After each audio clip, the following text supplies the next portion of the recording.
সর্বপ্রথমে নমস্কার জানাই। আমি ডক্টর শিলাদিত্য রয়। আমাকে কি খুব গম্ভীর দেখাচ্ছে? তার একটা কারণ হতে পারে। আমাদের আজকে যে শীর্ষক বিষয় খুব গাম্ভীর্যপূর্ণ, তাৎপর্যপূর্ণ বটে। আমি একজন কনসালটেন্ট হোলিস্টিক সাইকিয়াট্রিস্ট, মানে সামগ্রিক মানসিক রোগ বিশেষজ্ঞ। বিভিন্ন বিষয় নিয়ে আমি দেখাশোনা করি, খালি ওষুধ লেখাই নয়। আমি লাইফ কোচ, রিলেশনশিপ থেরাপিস্ট, অর্থাৎ সম্পর্কজনিত বিভিন্ন সমস্যা নিয়ে কাজ করি, সুস্বাস্থ্য নিয়ে কাজ করি, ওয়েলনেস, ট্রাভেল ফিল্ম তৈরি করি এবং মোটিভেশনের ওপর বিভিন্ন রকমের টক শোজ, লেকচার্স ইত্যাদি দিয়ে থাকি। আমার নিজের চেম্বার কলকাতাতে, কিন্তু ব্যাঙ্গালোরেও একটা চেম্বার আছে এবং আমার ঘন ঘন যাতায়াত করতে হয়। আজকে সানন্দার উৎসাহে এবং সানন্দার বার্তায় আজকে আমি আমার একটু বক্তব্য পেশ করব। এই কোভিড সংকট আজ আমাদের কোথায় এনে দাঁড় করিয়েছে। ভয় পাবেন না, যদিও ভয়ের বিষয়।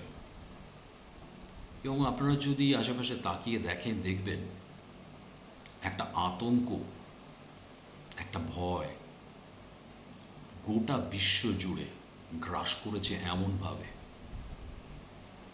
তার প্রতিফলনে আমরা দেখছি চরম উৎকণ্ঠা, মারাত্মক রকমের অবসাদগ্রস্ত মানুষ,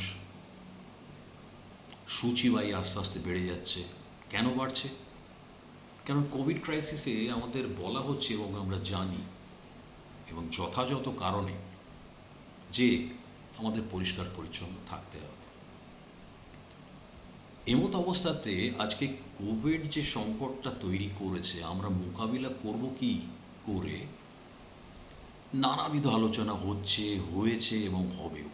প্রত্যেক দিন কাগজে কলমে নানা রকমের লেখালেখি হচ্ছে, কিন্তু সারমর্মটা হলো এই। আমার 5টা পয়েন্ট বলার আছে এখানে। এক হচ্ছে যে এই যে করোনা ভাইরাস যে হঠাৎ কোথা থেকে আবির্ভাব হলো, সে একটা ক্ষুদ্রতম একটা প্রাণী যাকে চোখেই দেখা যায় না। সেই প্রাণীটা সারা বিশ্বটাকে একদম পুরো ধরাশায়ী করে দিল রাতারাতি। এক অভাবনীয় কাণ্ড, অপ্রত্যাশিত, আনপ্রেসিডেন্টেড। আর এই স্কেলে আমরা যদি এর একটা মাপযোগ করি যে কিভাবে আজ এই করোনা, এই ক্ষুদ্র প্রাণীটি মানুষকে একদম সর্বশান্ত করে ছেড়েছে, মানে ভাবা যায় না। আমরা কোনোদিন কি ভেবেছিলাম যে এরকম একটা দিন আসবে যেখানে 2 মাস 3 মাস ধরে সারা পৃথিবী বন্ধ, স্তব্ধ, আমাদের কাজকর্ম বন্ধ, বাইরে বেরোতে পারছি না, ছেলে মেয়েদের নিয়ে বাড়িতে বসে থাকতে হচ্ছে, স্বামী অফিসে যেতে পারছে না, ওয়ার্ক ফ্রম হোম বলে চালানো হচ্ছে, উপায় নেই। কিন্তু এটা কি জীবন? অথচ আমাদের কিন্তু অন্য রাস্তা নেই, সেটা মানতেই হবে। আজকে আমরা যদি জোর গলায় বলি যে লকডাউন হয়েছে, হোক না, আমরা আমাদের দৈনন্দিন জীবন যেমন চলছিল সেরকমই জারি রাখি, না, সেটা মোটেই বুদ্ধিমানের কাজ হবে না। করলে আপনারাই বিপদে পড়বেন। তাই জন্য এত বারে বারে ঘন ঘন সতর্কতা জারি করা হচ্ছে। সাবধানের মার নেই বলে একটা কথা আছে, সাবধানতা আমাদের অবলম্বন করতেই হবে।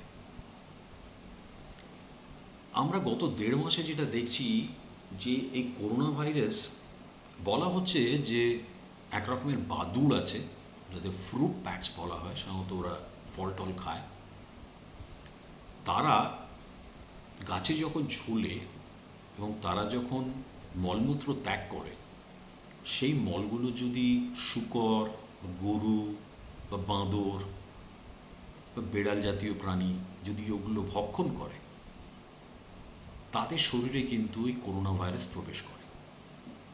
কিন্তু করোনা ভাইরাস আলাদা করে কিন্তু যখন ওই বাদুড়গুলো শরীরে থাকে বা হয়তো শূকরের শরীরে থাকে, তাদের কিন্তু কোনো রোগ হয় না।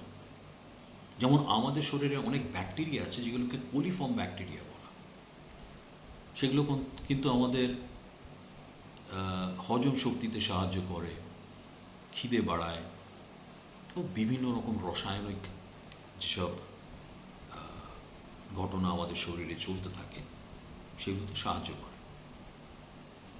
তাহলে আমরা দেখতে পাচ্ছি যে আমাদের খাদ্য অভ্যাসের জন্য কিন্তু রোগটা কিন্তু শুরু হয়েছে, মানে খাদ্য রুচি জন্যই কিন্তু রোগটার সূত্রপাত। তো আমাদের এখানে আগেই বলে রাখছি, মাথায় রাখতে হবে আমাদের খাদ্য ইচ্ছা বা খাদ্য রুচিটাকে বদলানোর প্রয়োজন আছে। আমরা তো আজকাল তো বহু বছর ধরে প্রতিটি মানুষ প্রচুর আমিষ ভক্ষণ করেছি। আমিষ নয় একটু ছেড়েই দিলাম, বা হয়তো খেলাম, একটু মাছ খেলাম, মাঝে মধ্যে একটু মাংস খেলাম, কোনো অসুবিধা নেই। কিন্তু যে কোনো রকমের প্রাণীর মাংস খাওয়া, তাতে তো রোগ বয়ে আনা হচ্ছে। সেটা আমাদের মগজস্থ হওয়ার প্রয়োজন নেই কি? আছে। আমার এখানে একটা কিন্তু বক্তব্য পেশ করার আছে যে আমাদের একটু সংযম তৈরি করা উচিত খাদ্য অভ্যাসে। যা পাচ্ছি তাই খাচ্ছি, যা হাতের সামনে আছে তাই খাচ্ছি, এটা করাটা ঠিক বুদ্ধিমানের কাজ নয়। একটু সাবধানতা অবলম্বন করার প্রয়োজন আছে, এসে গেছে সেই সময়টা। করোনা ভাইরাস দেখিয়ে দিল যে প্রয়োজন আছে। দ্বিতীয় বিষয়, আজকে করোনা ভাইরাস সারা পৃথিবীতে যেভাবে ছড়িয়েছে, কেন ছড়িয়েছে? মানুষের মধ্যে দিয়ে ছড়াচ্ছে। কার করোনা ভাইরাস আছে কার নেই বলা শক্ত। কন্ট্যাক্ট ট্রেসিং করা হচ্ছে, সোয়াব টেস্ট করা হচ্ছে, থার্মাল টেস্টিং করা হচ্ছে, ধরা পড়ছে অনেকে। তো তাও কোথাও যেন একটা অনিশ্চয়তা থেকে যাচ্ছে যে অন্যরকমভাবে ছড়াচ্ছে না তো। এবং এর মধ্যে মানুষের মধ্যে আতঙ্ক এমনভাবে ছড়িয়েছে যে আমি একটা ঘটনা বললে আপনারা বুঝতে পারবেন যে আজকে এটা কোন অবস্থায় গিয়ে পৌঁছেছে। একজন ভদ্রমহিলা, উনি আমাকে বম্বে থেকে ফোন করলেন। ওনার বক্তব্যটা হচ্ছে এই, যদি আমি খুব সংক্ষিপ্তভাবে বলি, ওনার বাড়িতে যা বাজার আসে সেগুলো এক বালতি ডেটল জলের মধ্যে সব সবজিগুলোকে উনি চুবিয়ে রাখেন। দুদিন মতো চুবিয়ে রাখা হয়। আপনি বুঝতে পারছেন সবজিগুলোর কী হাল হয়। তার মধ্যে ডেটল হচ্ছে একটা কীটনাশক, ইনসেকটিসাইড, সেটা তার মধ্যে প্রবেশ করছে। যদিও সেটা পরবর্তীকালে রান্না করার আগে 1 ঘন্টা ধরে সেগুলো ধোয়া হচ্ছে, কিন্তু ডেটল তো তার মধ্যে প্রবেশ করে গেছে সবজিগুলোর মধ্যে। সেটা কি খাওয়াটা কি সুবিবেচ্য? খুবই অস্বাস্থ্যকর। এর জন্য ক্যান্সার হতে পারে, আমাদের হজম শক্তির, পাচন শক্তির প্রবলেম হতে পারে, চামড়ার প্রবলেম হতে পারে, এবং আরও বিভিন্ন ধরনের রোগ হতে পারে। কিন্তু ভাবুন, আজকে এই আতঙ্কের দ্বারা প্রভাবিত হয়ে ভদ্রমহিলার মাথা থেকে বেরিয়ে গেছে যে এই জিনিসগুলো ধর্তব্যের মধ্যে রাখা উচিত। আমি কিন্তু আজকে অনলাইন কনসালটেশন, কাউন্সেলিং সেশনস করতে করতে বহু অগণিত মানুষদের সাথে আমার যোগাযোগ হয়েছে। তাদের এমন একটা পরিষ্কার পরিচ্ছন্নতার বাতিক তৈরি হয়েছে, যেটা কিন্তু সূচিবাই, যেটা আমরা বলে থাকি যে একটু পরিষ্কার পরিচ্ছন্নতা বাতিক, একই জিনিস বারে বারে করা, নানা ধরনের বিভিন্ন উল্টোপাল্টা চিন্তা মাথায় আসছে, একই জিনিস বারবার চেক করা, দরজাটা ঠিক করে লাগালাম কি লাগালাম না, টাকাটা দিলাম গুনে, ঠিক দিয়েছি কি, আরও 10 বার গুনে দিলাম। এগুলোকে বলা হয় সূচিবাই। ইংলিশে বলা হয় অবসেসিভ কম্পালসিভ ডিসঅর্ডার। এটা অনেক সময় কারো পার্সোনালিটি ট্রেট হিসেবে থাকতে পারে। কিন্তু আমি লক্ষ্য করছি যে অবসেসিভ কম্পালসিভ ডিসঅর্ডার ভীষণ রকমভাবে বেড়ে গেছে। কেন বেড়েছে? এই যে স্যানিটাইজেশন, এই যে পরিষ্কার পরিচ্ছন্নতা হওয়ার যে দরকার এই কোভিড ক্রাইসিসের জন্য, সেটা কিন্তু কি করেছে, আমাদের ধাক্কা দিয়ে আমাদের ভেতরে যে পরিষ্কার থাকার যে একটা ইচ্ছা, সেটা কিন্তু ছাদ ফুঁড়ে বার করে দিয়েছে। আর সেই কারণে অবসেসিভ কম্পালসিভ ডিসঅর্ডার, যেটাকে ছোট্ট ফর্মে ওসিডি বলা হয়, মারাত্মক হারে বেড়ে গেছে। এটা দুর্ভাগ্যজনক। আমি এরকম বহু পেশেন্টদের সঙ্গে আমি কাজ করে চলেছি, এবং অনেকে ভালোও আছে। ভালো থাকতে বাধ্য, আমরা রয়েছি তো সেগুলো করার জন্য, আপনাদের সাহায্যের হাত বাড়িয়ে দেওয়ার জন্য। বেঁচে থাকলে যে সমস্যা হবে না সেটা তো মানা যাবে না।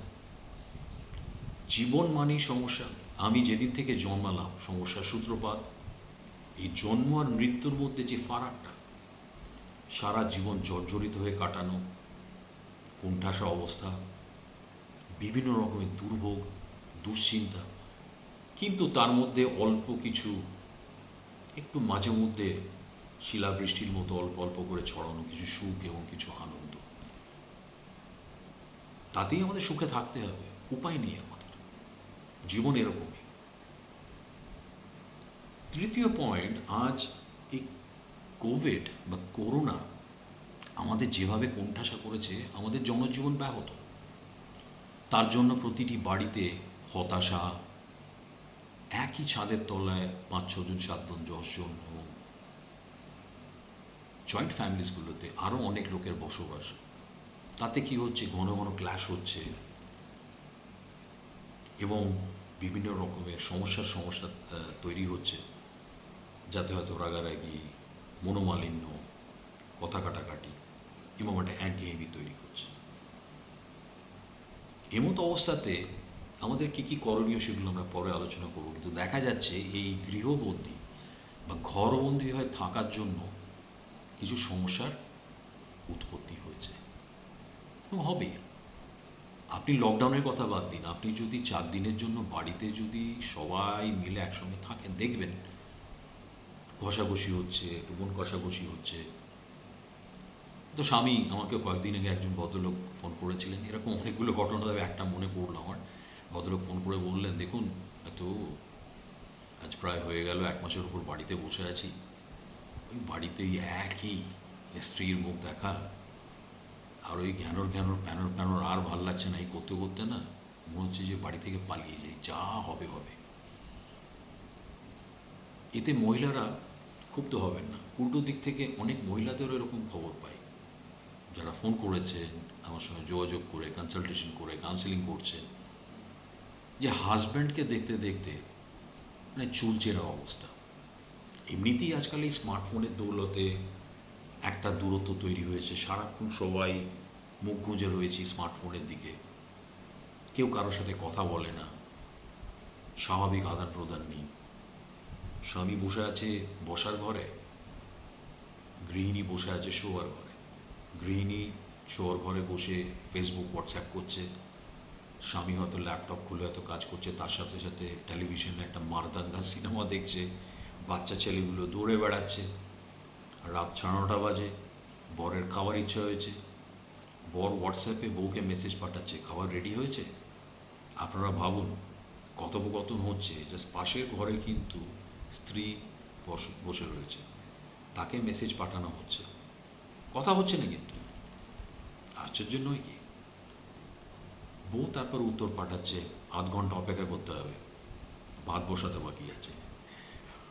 আমি তো একটু হেসে ফেলেছিলাম, আমি বললাম যে আচ্ছা, এগুলো না করে সরাসরি কথা বললেই হয়। তো যাই হোক, আমি ঘটনাটার উল্লেখ করলাম যে আজকাল আমাদের কমিউনিকেশন, অর্থাৎ কথোপকথন এমন জায়গায় দাঁড়িয়েছে যে এটা মেকানিক্যাল, রোবোটিক। হাতে মোবাইল আছে, যে কোনো কমিউনিকেশন করা যায়। আমাদের মুখটা এখন রয়েছে খালি খাওয়ার জন্য, কথা বলার জন্য নয়। আমরা কথা বলতে ভুলে যাচ্ছি, আমরা কথা বলতে পারি না। আমাদের মুখে ভাষা, শব্দের প্রয়োগ সব বিচ্ছিন্ন হয়ে গেছে, দুর্ভাগ্য। তার একটা কারণ আছে, বইয়ের সঙ্গে আমাদের কোনো সংযোগ নেই, ইত্যাদি ইত্যাদি ইত্যাদি।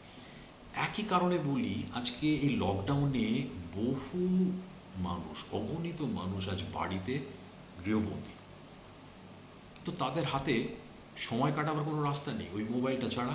আর নেটফ্লিক্সে সিনেমা দেখা, হোয়াটসঅ্যাপে মেসেজ করা, ফরওয়ার্ডগুলো পড়া, আর যেসব ফরওয়ার্ডগুলো সবই হচ্ছে মেকি। এবং এই করে যদি জীবন কাটাতে হয়, কি দুর্বিষহ হতে পারে বলুন তো। যে কারণে আমি দেখছি, আমি এই জন্যই আমি আমার পেশেন্টসরা যারা আমার সঙ্গে ফোনে কথা বলছেন, কনসালটেশন করছেন, এগুলো করে আপনারা তো আপনাদের দুর্ভোগ আরও বাড়াচ্ছেন। একটু বই পড়ুন, একটু একা বারান্দায় গিয়ে বসে থাকুন, একটা হালকা কোনো একটা মিউজিক শুনুন, একটু নিজের সঙ্গে কাটান, বাচ্চাদের সঙ্গে একটু গল্প করুন, একটু ভূতের গল্প, একটু মজার গল্প, একটু গল্পের বই থেকে একটু পড়ে পড়ে শোনান। যে জিনিসগুলো করতে ভাল লাগে সেগুলো করুন। বাচ্চা ছেলে মেয়েদের বাড়ির কাজে নিয়োগ করুন, তাদেরও সময় কাটছে না। হাজব্যান্ডকে বলুন একদিন একটু রান্নাঘরে গিয়ে রান্না করতে, যদি অনেকে নারাজ হবে। এক ভদ্রলোক তো আমার উপর একদম তেলে বেগুন চলে গেছে। আমি যখন বলেছি আপনি একটুখানি গিয়ে মাঝে মধ্যে একটু রান্না বান্না করতে পারেন তো একটু সময় কেটে যাবে, ভদ্র বললো আপনি কী ভেবেছেন বলুন তো, এতদিন ধরে তো বাড়ির বাইরে বাইরে ঘুরে ঘুরে অন্য সংস্থান করে বেড়াচ্ছে, আজকে এই রান্নাও করতে হবে। আলাদা রেগে যাওয়ার কিছু নেই, যাতে সময় কাটে। তাই বললাম আমি তো করছি, আমি প্রত্যেকদিন একটা করে রান্না করি, সকালবেলা রাত্রবেলা একটা করে করছি, আমার ছেলেরা আছে তারাও করছে। একসঙ্গে একটা যুগলবন্দি তৈরি করতে গেলে কিন্তু একটা সদিচ্ছা দরকার, করলে করা যায়। আবার যদি ক্ষোভ দেখাই, রাগ দেখাই, আমি করবো না, একটা জেদ, তাহলে আপনি করছেন না। এই জেদটাকে কাটাতে হবে, একটু ফ্লেক্সিবল হওয়া দরকার, একটু নমনীয় কমনীয়তার দরকার আছে। এবং 4 নম্বর পয়েন্ট, আজকে এই কোভিডের দৌলতে আমাদের রাস্তাঘাটে বেরোনো, বন্ধু বান্ধবদের সঙ্গে মেলামেশা করা সব বন্ধ, মুখে আমাদের মাস্ক লাগাতে হচ্ছে, হাতে গ্লাভস লাগাতে হচ্ছে, যেখানেই যাচ্ছি হ্যান্ড স্যানিটাইজার। আজ হ্যান্ড স্যানিটাইজার আমাদের পকেটের রুমালের থেকেও অপরিহার্য হয়ে দাঁড়িয়েছে।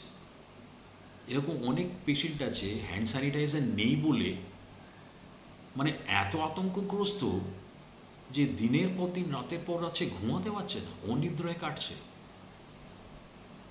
তার ওপর হয়েছে কি, ছেলেমেয়েরা বাড়িতে, স্কুল কলেজ বন্ধ, অনলাইন ক্লাসেস চলছে, স্কুল খুললে কি দাঁড়াবে জানি না আমরা। আমি এগুলো কয়েকটা জিনিস প্রশ্ন নিয়ে আমি আলোচনা করবো, আপনারা অনেকে অনেক রকম প্রশ্ন পাঠিয়েছেন, কিন্তু আমি যেগুলো গোড়াপত্তন করলাম অর্থাৎ মুখ বন্ধ, তার মধ্যে এই কথাগুলো বলবো, আর দুটো কথা বলে তারপর আমি সরাসরি প্রশ্নতে আসবো। এবং এর সাথে আর একটা লক্ষণীয় দেখছি, মানুষ ভীষণ ডিপ্রেসড হয়ে পড়ছে। কেন? এই বাড়িতে থাকতে থাকতে সামাজিকতা নেই, কারোর সঙ্গে মেলামেশা করা যাচ্ছে না, কন্টিনিউয়াস বাড়িতে থাকতে থাকতে মেজাজ গরম হয়ে যাচ্ছে, তিরিক্ষি মেজাজ, ছেলেমেয়েরা বিরক্ত করছে। ওয়ার্ক ফ্রম হোম করার থাকলে ছেলেমেয়েরা এত বেশি একটা বিক্ষিপ্ত একটা বাতাবরণ তৈরি করছে যে কাজে মন দিয়ে করতে পারছে না, তখন স্বামী রেগে যাচ্ছে, খেপে যাচ্ছে। এবং আমাদের একটা অভ্যাসগত কারণে, যে আমাদের সমাজটা কীরকম বলুন তো, আমরা একটু আড্ডাবাজ লোক, সেটা ভালো, একটু বাইরে বাইরে ঘুরে বেড়াবো, বন্ধুদের সঙ্গে আড্ডা মারবো, মাঝে মধ্যে একটুখানি সুরা পান করবো, সিনেমা দেখতে যাবো, খেতে যাবো, একটু পার্টি হবে, বাড়িতে বন্ধুদেরকে আড্ডা করব, ভালো। তবে আমি বলি বাড়াবাড়ি করাটা ভালো না। আমি কিন্তু বহু বছর ধরে দেখছি এই জিনিসটা, মানে সামাজিকতাটা একটা বাড়াবাড়ি পর্যায়ে গেছে, একটা আধিক্যতা। কিছু মনে করবেন না, আমি দেখছি বলে বলছি, কারণ ফলস্বরূপ আমি অনেক এরকম ক্লায়েন্ট বা পেশেন্ট, অনেকে পেশেন্ট আমি রুগী বলবো না, তাদের সমস্যা হচ্ছে। আমি কিন্তু অনেক ক্লায়েন্ট বা যারা আমার কাছে সাহায্যের জন্য আসে, তাদের কিন্তু আমি কোনো রোগে ভুগছে বলে আমি কিন্তু তকমাটা দিই না। 10 জনের মধ্যে আমি মোটামুটি 4 থেকে 5 জন দেখি যাদের কোনো রোগ নেই, কিন্তু তাদের কোনো মানসিক সমস্যা আছে। সমস্যা ভগবানেরও হতে পারে। আজকে ভগবানের সঙ্গে দেখা হলে জিজ্ঞেস করুন আপনার কি সমস্যা আছে, বাবা আমার তো ল্যাজে গোবরে অবস্থা, আমার সারা পৃথিবীটাকে চালাতে হচ্ছে আমার। আর তোমরা তো ভাই একটা ছোট্ট শহরের ছোট্ট জায়গায় বসবাস করছো, তাতেই তোমাদের নাস্তা নামুদ অবস্থা। তো যাই হোক, একটু হালকা ছলে কথাটা বললাম। তো সমস্যাটা হচ্ছে এখানেই যে আমাদের এই যে সামাজিকতা, অতি সামাজিকতাটা কিন্তু আজ লকডাউন আমাদের পুরোপুরি স্তব্ধ করে দিয়েছে। এটা আমরা কিছুতেই মেনে নিতে পারছি না। যে মানুষ একা কাটাতে পারে, আমি যাব, আমি সামাজিকতাটা একটা মধ্যপন্থা অবলম্বন করে চলি। একা কাটানো কোনো সমস্যাই না, আমার খুব ভালো লাগে এবং একা কাটাবার দরকার আছে। সেখানে আপনি আপনার নিজের মনোজগতে প্রবেশ করলেন, অনেক কিছু ভাবলেন, স্মৃতি রোমন্থন করলেন, সেটাও কিন্তু একটা রিল্যাক্সেশন। কিন্তু এগুলো আমি যে জোর করে করছি বা আপনাকে যদি বলি যে আপনার ওপর আমি আরোপ করছি, তা না, এগুলো করা উচিত, এগুলো দরকার আছে। আমি যদি খুব গম্ভীরভাবে বলি, আমি মুখের আদরটা একটু বদলেই বলি, দরকার আছে। আপনারা একটু ভেবে দেখুন, প্রয়োজন আছে। চেষ্টা করতে করতে হবে। একটা ভালো জিনিস করতে গেলে একটু সময় দিতে হয়, এবং এই সময়টা দিতে পারলে দেখবেন আপনি ফলপ্রসূ হয়েছে। ছেলেমেয়েরা আজকে স্কুল যেতে পারছে না, বাড়িতে রয়েছে, তারাও রাগান্বিত। এমনিতেই আজকালকার ছেলেমেয়েরা ভীষণ হাইপার অ্যাক্টিভ, ছটফটে হয়। ম্যানেজ করতে পারছে না মা বাবা, তাতে মার মেজাজ গরম হয়ে যাচ্ছে, বাবার তিরিক্ষি মেজাজ, এবং বাড়িতে বন্ধ থাকার জন্য কিছুই করতে পারছি না। আর কাহা তো ওই একই জিনিস, সেই সকালে ঘুম থেকে উঠছি 12টার সময়, কোনো রকমে নাকে মুখে গুজে আর একটু ঘুমানো, ঘুম আসছে না, আবার বিকেলবেলায় উঠে ওই একটুখানি সিনেমা দেখা, বউয়ের সঙ্গে চারটে কথা বলা বা বউয়ের হাজব্যান্ডের সঙ্গে দুটো কথা বলা, তারপরে আবার ওই সিনেমা দেখতে বসা বা হোয়াটসঅ্যাপ বা ফেসবুক মেসেঞ্জার, ইনস্টাগ্রাম। এছাড়া আমাদের কিচ্ছু রাস্তা নেই, রাস্তা বার করতে হবে। একটু বই পড়ুন, একটু গান শুনুন, একটু লেখালেখি করুন, অনেক সময় কিছু করতে হবে না। হল্যান্ডে এদের একটা ফিলোসফি আছে নিক্সেন, NIKSEN, অর্থাৎ দিনের কিছু কিছু সময় আছে তারা কিছুই করে না, চুপচাপ বসে থাকে। আমি করি, কিন্তু এটা আমি যেদিনকে জেনেছি সেদিন থেকে করছি তা না, আমি বহু বছর ধরে করছি। দিনে অন্তত আমার ঘন্টা দেড়েক দুয়েক থাকে যে সময় আমি কিছুই করি না, চুপচাপ একটা সোফাতে বা একটা ইজি চেয়ারে বসে থেকে মনটাকে একদম পুরো বিকিয়ে দিই। দূরে গাছের দিকে তাকিয়ে আছি, হয়তো পাখিরা আনাগোনা করছে, সেটাই দেখছি, টুকটাক কিছু চিন্তা করছি। এটা কিন্তু প্রচণ্ড একটা স্বাস্থ্যসম্মত দিক আছে এবং মানসিক চাপমুক্ত তোলা। তো আজ দেখতে পাচ্ছি যে এরম অবস্থাতে মানুষ আজ কোণঠাসা, কবে মুক্তি হবে কেউ জানে না। বৈজ্ঞানিক মহল থেকে কেউ পরিষ্কারভাবে বলতে পারছে না যে আজ এই করোনা ভাইরাস কতদিন গড়াবে, আবার দ্বিতীয়বার আসবে কি আসবে না, তৃতীয়বার আসবে কি আসবে না। শোনা যাচ্ছে দ্বিতীয়বার নাকি একটা দ্বিতীয় তরঙ্গ আসবে। সেটা যদি হয় তাহলে তো মারাত্মক সমস্যা। তবে এটা আমাদের ধরে নিতে হবে আগামী 1.5-2 বছর, তার বেশিও হতে পারে, যদি আবার দ্বিতীয় তরঙ্গ অর্থাৎ সেকেন্ড ওয়েভ যদি আসে বা second wave of corona virus যদি আসে, আমাদের সমাধিস্থ অবস্থা হতে পারে। কিন্তু এখান থেকে বেরোতে হবে, সেটাই আমাদের মূল প্রয়াস। অন্তত আমি সেটাই চেষ্টা করব যে আপনাদের একটা নিষ্কৃতির পথ, একটা মুক্তির পথ বাতলে দেওয়া। উপায় আছে, নেতিবাচক পরিস্থিতিতে কিন্তু ইতিবাচক একটা অবস্থান রচনা করা যায়, করতে হবে। ইংরেজিতে বলে choiceless, we have no choice. We have to move on from this point despite the fact that we are having our back against the wall. আমাদের পিঠ দেওয়ালে ঠেকে গেছে, ভবিষ্যৎ অনিশ্চিত। খানিকটা নিশ্চয়তা আনতে গেলে আমাদের অনেক কিছু স্যাক্রিফাইস করতে হবে, একটা normal new pattern of life তৈরি করতে হবে। তার মধ্যে হয়তো এই জিনিসগুলো থাকবে, আপনি যেখানেই যাবেন আপনাকে মাস্ক পরে বেরোতে হবে। রেস্টুরেন্টে খেতে গেছেন, আপনার হাজব্যান্ডের সঙ্গে বসেছেন, কিন্তু একটা চেয়ার গ্যাপ দিয়ে বসে থাকতে হচ্ছে। আপনি হয়তো বাড়ি থেকে হয়তো স্যানিটাইজার নিয়ে গিয়ে হাতটা ভালো করে ধুয়ে খেতে বসছেন। যে আপনাকে খাবার দিচ্ছে সে হয়তো আপনার থেকে হয়তো 6 ফিট দূর থেকে খাবারটা দিয়ে চলে গেল একটা প্ল্যাঙ্কে করে। আপনি বিলটা দিলেন দূর থেকে, একটা জায়গা, একটা কনভেয়ার বেল্টের মতো আপনার কাছে এলো। ওয়েস্টে মানে পাশ্চাত্যে কিন্তু এইসব জিনিসগুলো অলরেডি শুরু হয়েছে। গাড়ি ব্যবহার করা বন্ধ করতে বলা হচ্ছে, সাইকেল করার উৎসাহ যোগানো হচ্ছে, পলিউশন কমানোর দরকার আছে। আজকে দেখা যাচ্ছে যে দেশগুলোতে পলিউশন কম বা পলিউশন আজকে এই কোভিড ভাইরাসের জন্য পৃথিবী স্তব্ধ হওয়ার জন্য পলিউশন কমে গেছে, সেখানে দেখা যাচ্ছে যে কোভিড থেকে বেরিয়ে আসা, করোনা ভাইরাস আক্রান্ত কোনো একটা সংক্রমণ থেকে আক্রান্ত কোনো একটা পেশেন্ট, তার বেরিয়ে আসাটা অনেকটা সহজ, যে কারণে পলিউশন কম, মানে পলিউশন কম হওয়ার ফলে। তাহলে আমরা দেখতে পাচ্ছি যে আজ এই কোভিড ভাইরাস আমাদের কিন্তু পর্যুদস্ত করে দিয়েছে। তাহলে আমাদের এখান থেকে বেরোবার উপায় কি, সেগুলো নিয়ে আমি আলোচনা করব, প্রশ্নগুলোর আলোচনা করতে।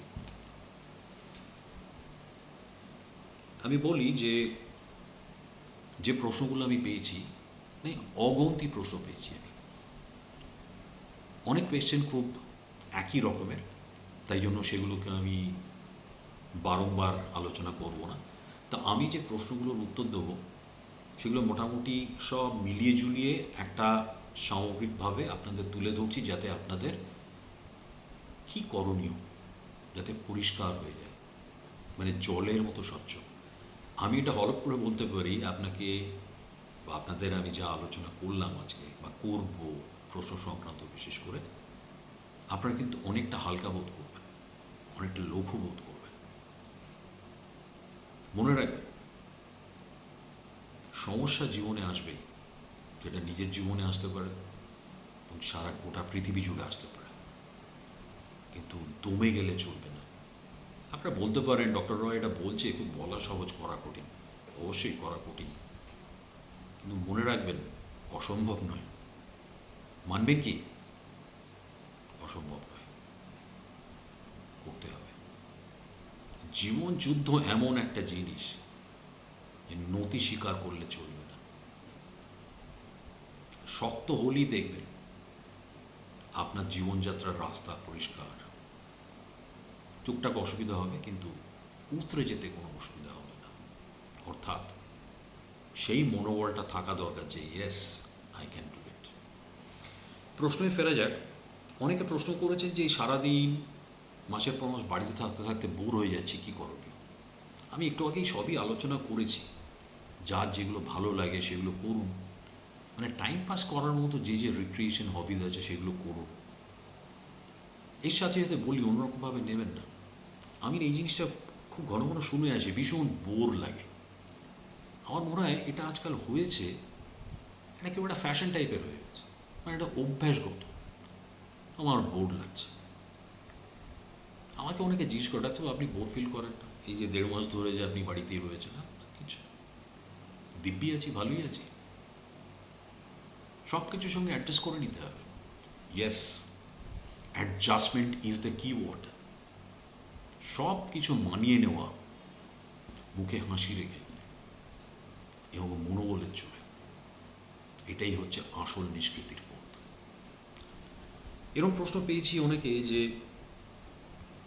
আমরা বাইরের খাবার খেতে পাচ্ছি না, পরবর্তীকালে কি বাইরের খাবার খেতে পারবো? খাবেন, ভেবেচিন্তে খাবেন। তবে একটা কথা বলে রাখি, আগামী 6টা মাস এবং টেনে টুনে 1 বছর, আরও অনেক রিপোর্ট বেরোবে, তবে মোটামুটি 1 মাস, মানে আজ থেকে 1 মাস সাবধানতাটা ভীষণ রকমভাবে জারি রাখতে হবে। যা যা আমাদের বলা হচ্ছে, কোয়ারেন্টাইন, সোশ্যাল ডিস্টেন্সিং এবং যত রকমভাবে আপনাকে পরিষ্কার পরিচ্ছন্ন রাখা যায় এবং একটা 6 ফিট দূরত্ব, এগুলো আপনি করে যেতেই হবে। 1 মাস তো বটেই, পরবর্তীকালে করতে হতে পারে। তবে আগামী 6 মাস থেকে 1 বছর একটু সাবধানতা অবলম্বন করাটা প্রয়োজন আছে, ছেলে মেয়েদের ক্ষেত্রে, বিশেষ করে বয়স্ক লোকেদের ক্ষেত্রে, এবং যাদের medical problem, heart problem, diabetes, endocrinological problem, hypothyroidism, cancer, তাদের একটু সাবধানে থাকা প্রয়োজন আছে। তবে একটা কথা বলে রাখি, বেশি আতঙ্কের মধ্যে থাকলে কিন্তু ইমিউনিটি আবার কমে যায়। আমি যে কথাগুলো বলছি, আমি প্রশ্নগুলো আলাদা করে কিন্তু বলছি না, আমি যা যা বলে যাচ্ছি, আপনারা অনেকে যে প্রশ্ন করেছেন সেগুলোর উত্তর হিসাবে আমি কিন্তু একটার পর একটা বলে যাচ্ছি। আপনারা সব এগুলো মিলিয়ে নিতে পারবেন। ইমিউনিটি বাড়াবার জন্য আপনারা 3টে জিনিস করতে পারেন। সুখাদ্য খান, বেশি তেল মশলা, ঝাল মশলা, ভাজাভুজি খাবেন না। একটা জিনিস করবেন যেটাতে আপনারা সুফল পেতে বাধ্য, প্রত্যেক দিন, দিনে অন্তত 5 থেকে 7 বার একটু অল্প গরম জল করবেন, একটা কাপে নেবেন, তার মধ্যে একটা গোটা লেবু, পাতি লেবু ভালো করে চিপে সেটা খাবেন। তার মানে খালি গরম লেবুর জল। আমি এটা খাচ্ছি দীর্ঘদিন ধরে, আমি ভীষণ উপকার পেয়েছি। তো স্মৃতিশক্তি কম বেড়ে থাকে, কম হয় নাকি। 2 নম্বর, আপনার চামড়া ভালো থাকবে, চট করে মাথার চুল পাকবে না, ক্যান্সার মুক্ত থাকতে পারবেন এবং অনেক রকম প্রিভেনশনের কাজ করে। তো এটা ইমিউনিটি বাড়াবার জন্য। আর প্রতিদিন একটা করে কোনো একটা মাল্টিভিটামিন, বাজারে অনেক রকমের মাল্টিভিটামিন পাওয়া যায়, খেতে পারে। এবং ফল মূল, শাক ইত্যাদি খেতে হবে, কিন্তু ভালো করে ধুয়ে, আমরা চিরকালই করে থাকি, খেতে হবে। অনেকে প্রশ্ন করেছেন যে এখন বাড়িতে বাড়িতে এই sexual violence, physical violence, gender violence নাকি বেড়ে গেছে, যেহেতু মেয়েরা, মহিলারা বাড়িতে রয়েছে। এটা চিরকালই হয়। আপনি যদি ইতিহাসের দিকে তাকিয়ে দেখেন, যত বেশি সময় স্বামী স্ত্রী বা পার্টনার একসঙ্গে থাকবে, কিছু কিছু ব্যতিক্রম আছে যেখানে সম্পর্ক ভালো, যেখানে সম্পর্ক ভালো নয় সেখানে কিন্তু ডোমেস্টিক ভায়োলেন্স কিন্তু হচ্ছে। এর থেকে বেরোবার উপায় কি? তো আত্মসংযম আনতেই হবে।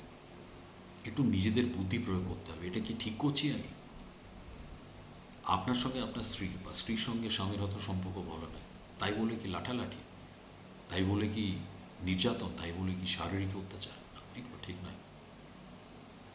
আপনি হয়তো ভাববেন ডক্টর রায় আজকে হঠাৎ কোথা থেকে বিবেকানন্দর মতো কথা বলছে।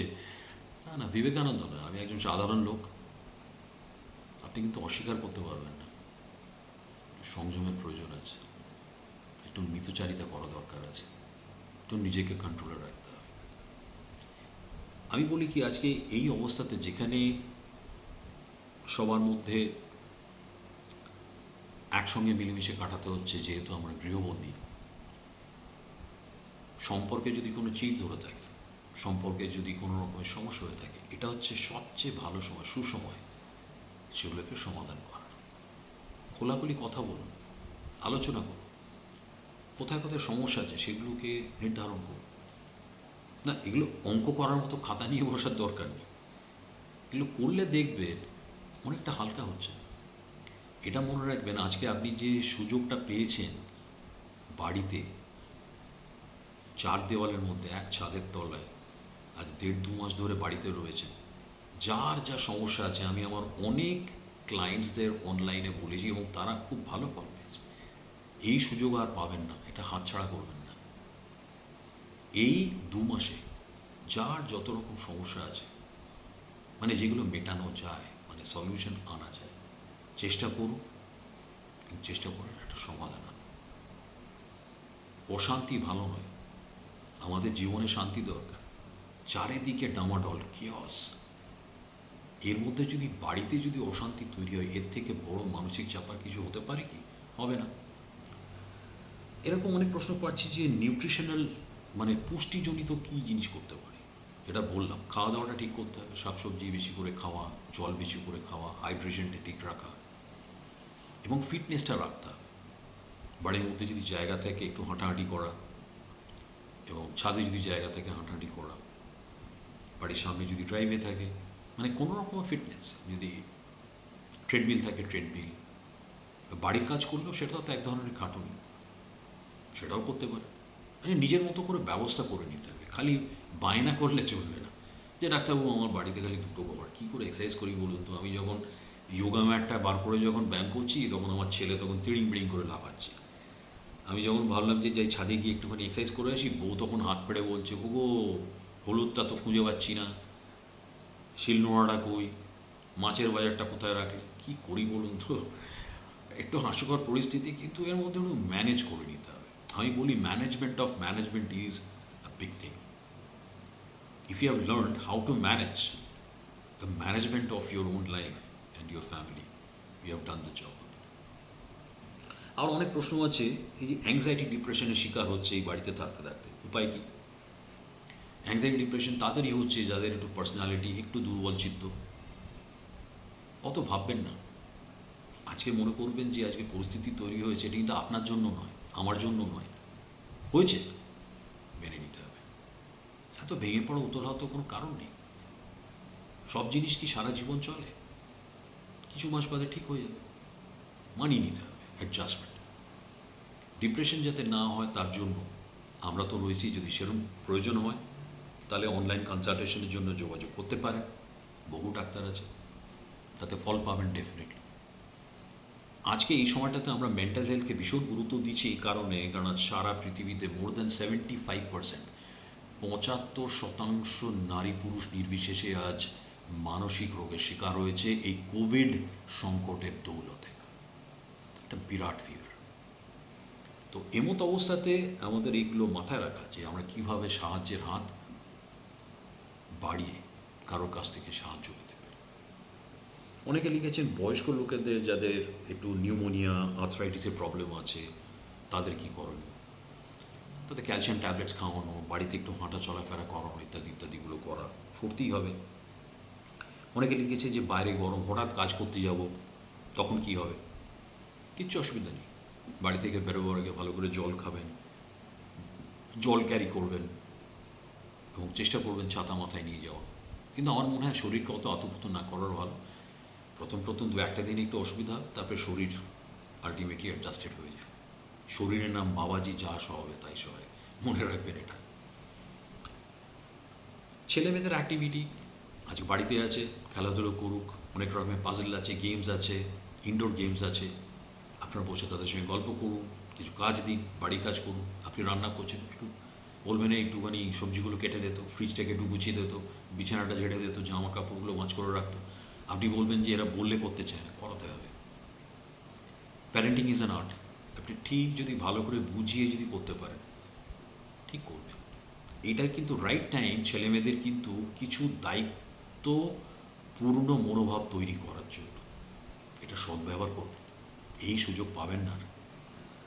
অনেকে প্রশ্ন করেছে যে খুব ভয় লাগে কোনো এক জায়গায় যেখানে চারিদিক বন্ধ, অনেক লোকজন রয়েছে, যেটাকে ক্লস্ট্রোফোবিয়া বলা হয়। ক্লস্ট্রোফোবিয়া কিন্তু একটা কিন্তু sort of an anxiety disorder.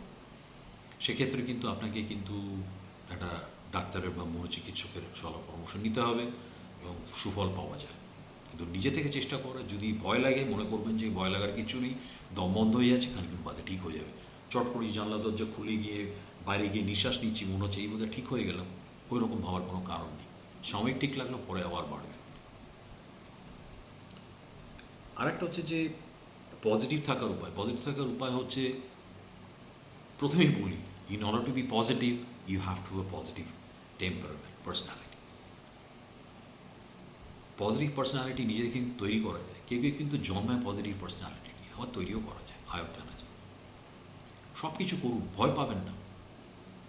কোনো জিনিস বেশি তলিয়ে দেখার দরকার নেই, বেশি সিরিয়াসলি লাইফটাকে নেওয়ার দরকার নেই। যেরকম চলছে চলছে, মানিয়ে নেবেন, খাপ খাইয়ে নেবেন। আবার অনেকে প্রশ্ন করেছেন যে যে এই বাড়িতে থাকতে থাকতে অতি ভোজনের জন্য, অতিরিক্ত খাওয়ার জন্য ওয়েট বাড়ছে। আমি তো বলেছি এগুলো আলাদা করে বলার কিছু নেই, খাওয়া দাওয়াটা ঠিক মতো করে করতে হবে। অতি ভোজন মোটেই ভালো নেই, এমনিতেই আমাদের এক্সারসাইজ কমে গেছে। ফলত খাওয়া দাওয়াটা যদি আমরা একটু মাত্রার মধ্যে রাখি, তাহলে আমাদের কিন্তু ওজন বাড়বে না। অনেকে আবার লিখেছেন যে আমরা যখন কাজে জয়েন করব, কাজের জায়গায় গিয়ে কি মানিয়ে নিতে পারবো? কেন পারবেন না? আজকে আপনারা এতদিন হয়তো বাড়ি থেকে ওয়ার্ক ফ্রম হোম করেছেন, হয়তো বাড়িতে হয়তো কাজও কিছু করেননি। প্রথম 2-4 দিন একটু অসুবিধা হবে, তারপর আবার 2 দিন বাদে অ্যাডজাস্টমেন্ট হয়ে যাবে। এত ভাববার কিছু নেই। আমি শেষ করার আগে একটা কথাই বলবো, যে দেখুন আজকে এই কোভিড ক্রাইসিস যেটা হয়েছে, সংকট, সেটা সাময়িক। এটা একটা অকল্পিত সংকট, মানে আমাদের একেবারে চূর্ণ বিচূর্ণ করে দিয়েছে। আপনারা তো ভাববেন এত নেগেটিভ কথা বলছি, হ্যাঁ করেছে, আপনি সারা পৃথিবীর দিকে তাকিয়ে দেখুন। কিন্তু দমে গেলে চলবে না, আমাদের এখান থেকে উঠতে হবে। আমি অকুণ্ঠ চিত্তে বলতে পারি, আজকে সত্যি আমরা কিন্তু এমন একটা জায়গায় এসে পৌঁছেছি, আমরা জানি না আমাদের ভবিষ্যৎ কী, অনিশ্চিত কী হতে চলেছে। আমরা কি আবার আগের মতো করে ভ্রমণ করতে পারবো, ঘুরতে যেতে পারবো, আগের মতো করে বন্ধুদের বাড়িতে আড্ডা মারতে পারবো, আগের মতো করে একটুখানি লং ড্রাইভে যেতে পারবো, আগের মতো করে কোনো একটা জায়গায় গিয়ে 2 দিন কাটিয়ে আসতে পারবো, রেস্টুরেন্টে গিয়ে কি খেতে পারবো? এসব চিন্তা আপনাদের মধ্যে থাকবে। কিন্তু এই সাবধানতা যেগুলো আমাদের অবলম্বন করতে বলা হয়েছে এই কোভিড সংকটের সময়, সেগুলো জারি রাখতে হবে। কিন্তু বলে রাখছি, আগামী 6 মাস তো বটেই, আগামী 1.5-2 বছর সাবধানে থাকতে হবে। কারণ রোগটা বড্ড ছোঁয়াচে, কী করে যে কার মধ্যে চট করে ঢুকে যাবে কেউ বলতে পারে না। তাই জন্য সাবধানতা যদি অবলম্বন করেন, সেটাই হচ্ছে মূল মন্ত্র। এবং শেষ কথা, যে আপনাদের যাবতীয় যা যা সমস্যা আপনারা যদি আলোচনা করতে চান, আমাকে মেল করতে পারেন এবং সেগুলো আমি জবাব দেবো। যদি অনলাইন কনসালটেশন করতে চান, তারও সুযোগ আছে, আমার ওয়েবসাইটে গেলেই পেয়ে যাবেন, আমার নামটা টাইপ করলেই পেয়ে যাবেন, ডক্টর শিলাদিত্য রে।